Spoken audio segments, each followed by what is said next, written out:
Olá pessoal, como estão? Vamos iniciar hoje mais uma aula e voltado, mais para a arquitetura bioclimática.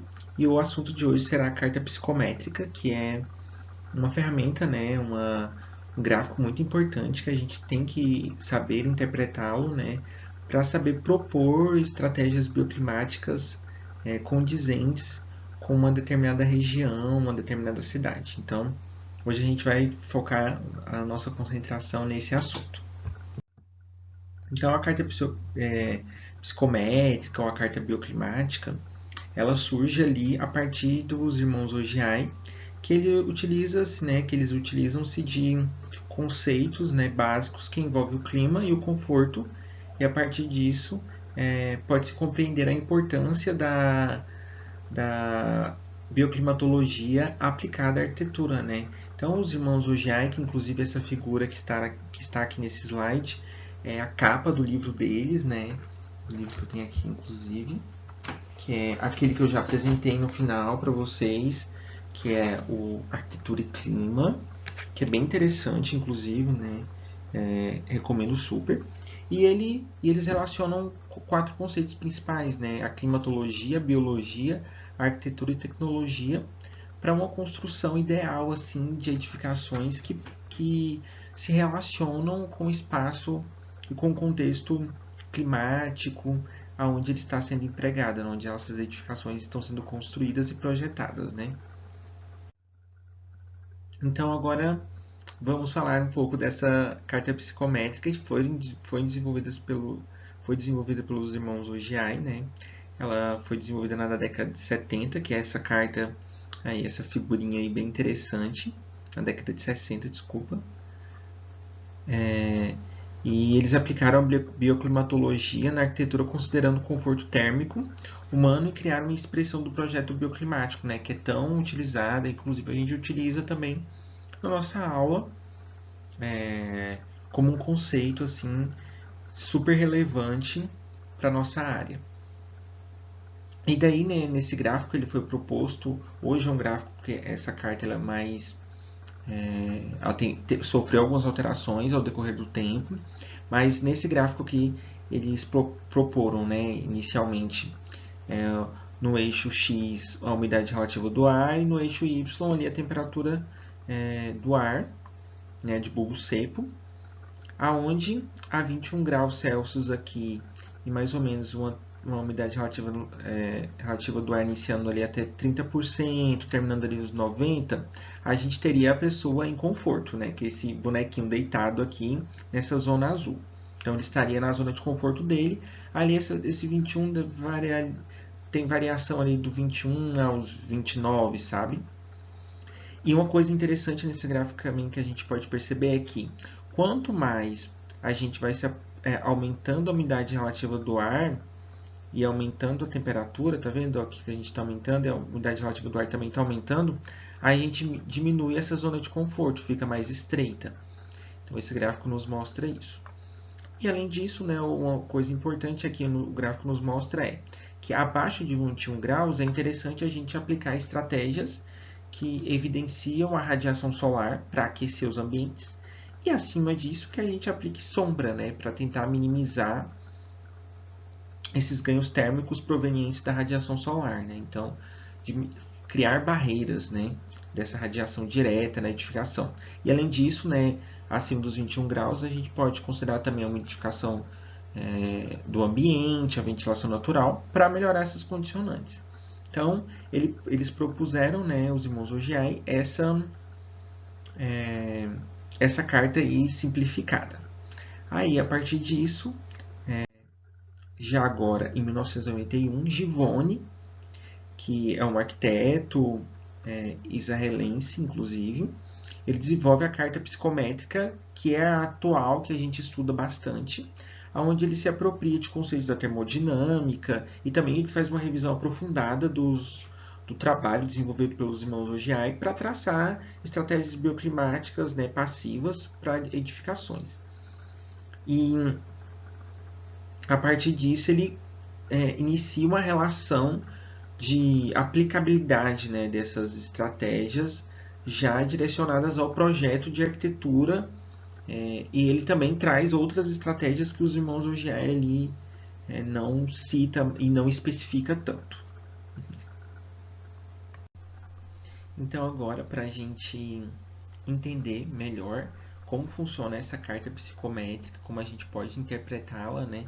Eu trouxe para vocês uma ferramenta que o professor Martin disponibilizou para mim, para a gente tentar entender melhor. Ela é bem didática, assim, e a partir dela a gente vai conseguir entender os conceitos que relacionam e como interpretá-la, né? Porque, como eu disse, a partir do estudo desenvolvido pelos irmãos Ogiai, Givone, em 1991, ali, desenvolveu essa carta psicométrica, né? Se apropriando da termodinâmica e dos conceitos que ele já estudou ali dos trabalhos dos irmãos Ogiai. Então, para a gente entender, ele fez algumas modificações, né? Então, aqui, primeiro a temperatura de bulbo seco, aonde ela está aqui nesse gráfico. Quando a gente coloca aqui a escala, ela está nessa parte inferior aqui do gráfico, né? Então, a gente tem uma temperatura que vai de menos 20 a, sei lá, quase 50 graus. E esse gráfico, né? Essa escala, ela também é representada ali na parte de cima, né? Então, a gente tem uma representação aqui. E tanto é que quando a gente coloca as linhas, que são então essa temperatura de bulbo seco, ela é representada por essas linhas verticais que ligam ali com as superiores, né? E agora vamos limpar aqui esses dados que a gente colocou na carta psicométrica e a gente vai colocar agora o outro ponto que é importante, que, por exemplo, é a temperatura de bulbo úmido, né? Ela é expressada por nessa linha aqui mais oval, né? Mais circular. E a partir dessa linha a gente tem as temperaturas de bulbo úmido. E vocês lembram, né? A diferença da temperatura de bulbo úmido e bulbo seco. A de bulbo úmido, eu represento a umidade relativa do ar com o ar saturado a 100%. Então, quando a gente vai medir ele ali com psicômetro giratório, né? A gente coloca numa das pontinhas, né? A gente tem um tecido. Esse tecido a gente molha com uma solução, né? Química, que ele vai representar o ar saturado a 100%. E a temperatura de bulbo úmido seria o ar que a gente, né, seco mesmo, que a gente tem, assim, como eu posso dizer, mais representativo no nosso dia a dia, assim, porque o termômetro em si, ele não mede nessas umidades. Então, quando a gente faz essas medições, a gente tenta relacionar elas, como funciona isso. Enfim, então a gente tem aqui nessa linha mais circular os dados, né, da temperatura de bulbo úmido, e as linhas deles estão meio que em diagonais, né? Então eles são representados por essas linhas diagonais aqui. E outro dado importante desse gráfico é a umidade relativa do ar, que ele é dado por essas linhas que acompanham essa linha meio que oval. E quando chega aos 100%, ela fica sobrepondo, né? Ela se sobrepõe à linha ali da temperatura de bulbo úmido, né? Que também que se equivale à umidade relativa, à temperatura de umidade relativa do ar ao ar saturado a 100%. Então, por isso que ela está exatamente em cima, né? Elas estão em cima uma da outra. Então, mas como interpretar isso, né? Então, agora eu vou colocar para vocês todas essas linhas, né, que eu mostrei para vocês, para a gente tentar conseguir entender. Só que quando a gente vê aqui, a gente vê bastante linha, né? Então é até um pouco meio difícil. Mas uma dúvida que surgiu na nossa aula foi como se dá os pontos nesse gráfico, né? O que eles significam. E foi a partir dessa carta, assim, bem simples, assim, totalmente sem muitas definições, que o Givone ele começou a desenvolver aonde ele vai aplicar uma estratégia para melhorar e porque ela está relacionada com determinada temperatura, enfim. Primeiro ele começou, né, tipo, se a gente for pensar de uma maneira bem prática, né, ele fez uma entrevista, não, na verdade, não tão prática, né, ele fez uma entrevista com várias pessoas, é, e a partir disso ele foi tentando relacionar e colocando esses dados que ele foi obtendo, né, para tentar encontrar uma zona de conforto representativa que essas pessoas estavam em determinado momento, né, em determinada estação do ano, enfim. É, e aí aqui a gente pode representar, por exemplo, para vocês entenderem. Se eu tenho. Hoje aqui em Florianópolis fez 20 graus às 13 horas, né? 1 hora da tarde. E a gente tinha uma umidade relativa do ar aqui. Ó, aí a gente vai subindo a partir desse gráfico 20 graus, umidade relativa do ar a 40%. Então aqui 20, umidade relativa do ar 40%.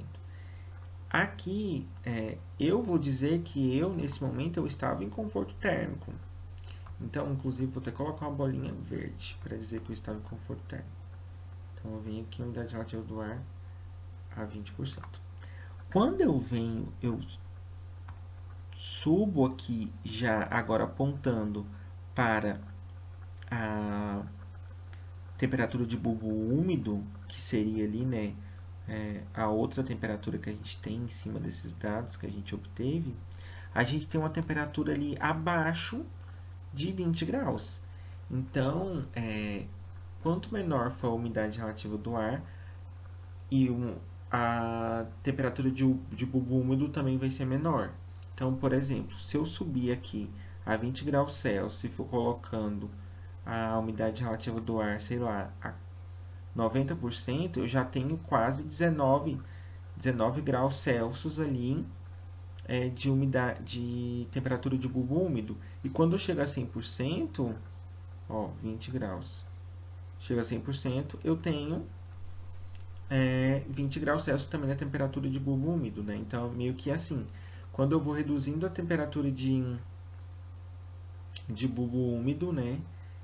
Desculpa, a umidade relativa do ar em relação à temperatura do ar de bulbo seco, eu tenho uma diminuição ali da temperatura de bulbo úmido.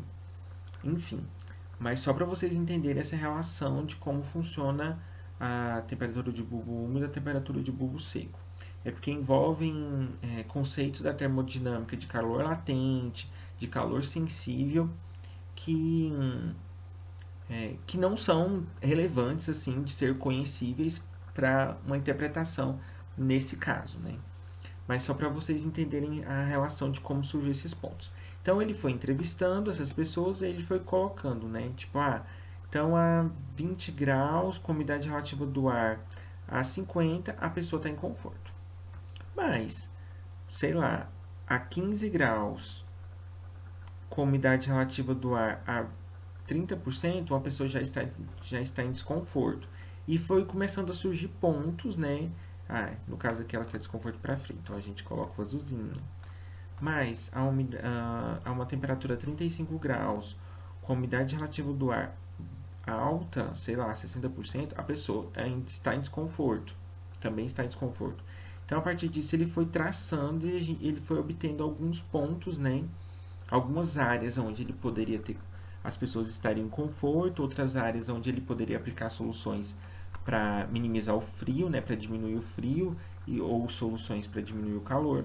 E a partir disso ele foi desenvolvendo a carta psicométrica, né, que eu vou explicar agora detalhadamente um por um. Então, voltando aqui para o nosso slide, eu trouxe para vocês aquela carta psicométrica que eu obtive lá do Climate Consult, né? Então, aqui nela a gente tem condições, né?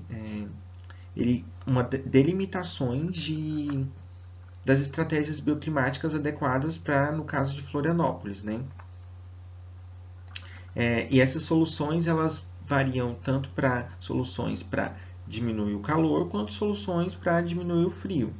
E também a zona de conforto, né? E esses pontinhos, eles representam as horas percentuais, assim, a porcentagem de horas que estão em determinada temperatura relacionada a uma determinada umidade relativa do ar E isso a gente tem esses resultados desses pontos, né? Eles são calculados a partir disso, eles são posicionados a partir disso.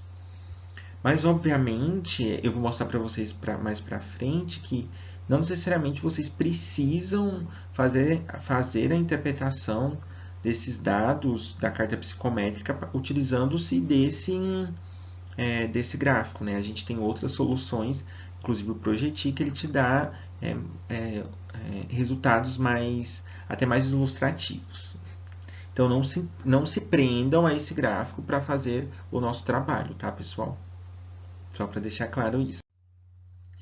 E aqui, né, agora trazendo mais, né, foi até o que eu apresentei, a carta bioclimática desenvolvida por Givone, adotada para o Brasil, né? Então, para o Brasil, eles adotaram 8 estratégias, né? E aqui dentro a gente tem a zona de conforto, que é essa parte branca, e 8 estratégias, tanto passivas quanto soluções também artificiais para melhorar o conforto térmico, né? Quando as soluções passivas não estiverem funcionando, como a gente pode melhorar essas condições térmicas. Então, eu vou falar agora uma por uma, né? A primeira dessas zonas que a gente tem dentro dessa carta seria a zona de conforto, agora já desenvolvida, né, atualizada precisamente para o Brasil, né? Então, a gente tem uma zona de conforto que ele estabeleceu entre 18 e 29 graus, né? E a partir disso, com uma umidade relativa do ar a 80%, né? Então, nessas condições, haverá a probabilidade que as pessoas estejam em conforto no interior de uma edificação. Tem que ressaltar, que inclusive eu não havia dito, é que essa carta psicométrica considera as condições internas para a proposição das soluções passivas, né? Então, são as condições de temperatura e umidade relativa do ar internas à edificação. Tá bom, pessoal? Só para deixar claro. E acima de 29 graus, né? Abaixo de 18 graus, ele considera que a gente deve evitar o impacto do vento direto no nosso corpo para que a gente não fique em desconforto, né, térmico. Então, abaixo de 18 graus, além de aquecer, a gente tem que pensar em controlar a ventilação direta no nosso corpo, né? E acima de 29 graus é importante controlar a incidência solar, né? Propondo um mecanismo de sombreamento e até, por exemplo, o resfriamento evaporativo, enfim, soluções que nos ajudam aí, até mesmo ventilação natural, né? Ou até artificial, se for muito acima desses 29, para melhorar essas condições. Quando a gente vem aqui para próximo, né, que já é aqui, ó, uma outra estratégia que é bem próxima aqui da zona de conforto, a gente chega na ventilação natural, né, que ela melhora a sensação térmica quando a temperatura interna da edificação é superior a 29 graus Celsius. Então, e a umidade relativa do ar também é superior a 80%. Então, nessas condições, a gente propõe, a gente define que a ventilação natural é importante. Então, seria a ventilação natural, ela estaria relacionada ali, né, entre 29 e 32 graus Celsius. A partir de superior a 32, ela já não funcionaria mais. E, obviamente, que abaixo de 32, ela funciona. E tem uma atuação direta, é muito importante, mas claro que a gente tem que também ter um pensamento crítico na hora de interpretar esses gráficos, né? Eles foram propostos há vários 30 anos atrás, então as condições climáticas se alteraram, as demandas térmicas pessoais elas também se alteram de pessoa para pessoa, então tudo isso a gente tem que considerar, né, pessoal? E por fim a gente tem também dentro da ventilação, a ventilação noturna, que é uma estratégia aplicável, né, principalmente para regiões áridas, né? Quando a gente pensa ali, por exemplo, para uma determinada região térmica ali, para um clima onde o dia é muito quente, a noite é muito fria, a ventilação se torna como uma estratégia interessante para retirar a carga térmica, né? Esse calor interno da edificação, né? Então, à noite a gente abre as janelas, porque de dia a edificação ficou muito quente. E passando para a próxima estratégia, que a gente tem a inércia térmica para resfriamento, né, que é o uso da inércia térmica de uma edificação. Pode diminuir a amplitude térmica da temperatura interior interna, né? E em relação à externa, evitando picos, né? Então, tipo, quando a gente tem uns picos muito altos externamente, quando a gente aplica a solução de inércia térmica para resfriamento, a gente diminui esses picos dentro da edificação. Obviamente, isso tem que ser proposto com sensatez e ponderação, porque pode ser que ocorra que a gente concentre muito a carga térmica interna da edificação. Então, qual é a solução que a gente pode propor em relação a isso? Por exemplo, até conciliar a inércia térmica com a ventilação, né? À noite, quando geralmente as temperaturas acabam caindo, na maioria dos climas, a gente abre uma janela para que a ventilação entre e retire essa carga térmica, né? Que também acabou sendo presa e talvez não seja tão interessante à noite. Então, propor soluções até que sejam conjuntas. A gente também tem outra solução, né, a partir dos gráficos ali propostos pelo Urgivone, que seria o resfriamento evaporativo e a umidificação. Eles são importantes ali para o calor, principalmente, né? A evaporação da água pode reduzir a temperatura e simultaneamente aumentar a umidade relativa do ar, né, do ambiente. Um exemplo interessante é a utilização de fontes de pátios internos em climas árabes, por exemplo, né? Então, quando a gente tem aqueles climas totalmente secos, né? Então, nesse contexto, quando a gente tem um clima com umidade relativa do ar muito baixa, é interessante a gente aplicar uma solução passiva que tenha umidificação para a gente melhorar a sensação de conforto, né? Lembre-se que também nada é os extremos, né? Nem quando a umidade relativa do ar é muito alta é interessante para o nosso organismo, mas também nem quando ela é muito baixa, porque o nosso corpo ele vai reagir. Ele precisa também dessas trocas térmicas, né? Tanto de condução, radiação, evaporação, para melhorar, né? E ele ficar em conforto. E aí a gente tem, né? Se a gente for pensar aqui, olhar o gráfico e olhar de maneira bem prática mesmo, a gente tem quando a umidade relativa do ar é mais baixa, né? Aqui vindo para cá, a gente aplica o resfriamento evaporativo. E quando ele é muito baixa, a temperatura também é bem baixa, a umidificação é importante, né? Nessas épocas de frio, eu sinto muito aqui em Floripa que quando a gente está muito frio e a umidade relativa do ar também é muito frio, eu começo a ficar um pouco estressado, eu fico em desconforto por causa do ressecamento da pele, né? Então isso tudo é uma sensação térmica que a gente tem do ambiente. Então tem que saber conciliar. Obviamente, né, se a gente umidificar demais o ambiente com a temperatura muito baixa, a gente vai ficar em desconforto para frio. Então, essa ponderação é importante nesse contexto. Aqui a gente tem outra estratégia, o aquecimento solar, né? Então, quando as temperaturas são ali abaixo de 20 graus Celsius, é importante a gente colocar o aquecimento solar, né? Deixar com que o sol entre dentro da edificação para que a gente fique em conforto, né? Tipo, melhore as condições e aumente a carga térmica interna da edificação, né? Aumente a temperatura interna da edificação. Então, uma adequada orientação solar, uso de cores, uso de aberturas zenitais clarabóias, o emprego de painéis refletores, coletores solares, telhados para aquecimento do ar. Enfim, são soluções que a gente pode aplicar, ou até mesmo a orientação adequada da edificação no lote é uma solução que a gente pode aplicar para melhorar, né, e deixar com que o sol entre, né, também o dimensionamento de aberturas, pensando que em regiões que são muito frio, né, tem uma temperatura abaixo de 20 graus, aplicar essas soluções são importantes para melhorar o aquecimento da edificação, né. A gente também tem o sombreamento, que é uma outra solução passiva também muito importante, só que nesse contexto, quando a gente tem uma temperatura do ar ali acima de 20 graus Celsius, né? Então, quando a gente está acima de 20 graus Celsius, praticamente toda a faixa, independente se a umidade relativa do ar for abaixo de 80 ou acima de 80, é importante o sombreamento, né? Então, nessa estratégia, a gente pode utilizar sempre que a temperatura do ar for superior, como eu disse, né? E as principais técnicas de sombreamento a gente tem os beirais estendidos, marquises, sacadas, a orientação adequada, da edificação no lote, o uso de vegetação, tudo isso a gente consegue sombrear, né? Quando a gente vai pensar que a gente tem uma edificação do lado da nossa edificação que a gente está construindo.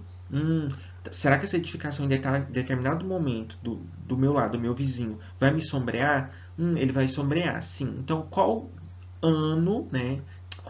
Qual mês do ano é interessante sombrear? Aonde? Um ano que eu tenho muita radiação, mês do ano, desculpa, que eu tenho muita radiação solar, e a partir disso é um verão, por exemplo. Porque também não dá para sombrear no inverno, então se eu sombrear no inverno eu vou estar o quê? Perdendo a estratégia passiva ali de aquecimento solar e simplesmente desfavorecendo. Né? Então a gente tem que, quando a gente tem, até foi outra que eu falei na aula, a gente tem essas estações bem definidas, é importante a gente conseguir conciliar tudo. E por fim, se nem as soluções passivas, nenhuma das soluções passivas mencionadas funcionarem, né, a gente também tem o emprego das soluções artificiais, tanto para refrigeração do ambiente quanto para aquecimento do ambiente, né, para refrigeração quando as temperaturas foram muito extremas, né, para calor, e também para aquecimento quando as temperaturas internas forem muito extremas para frio, né, ali no caso do frio abaixo de 10 graus Celsius.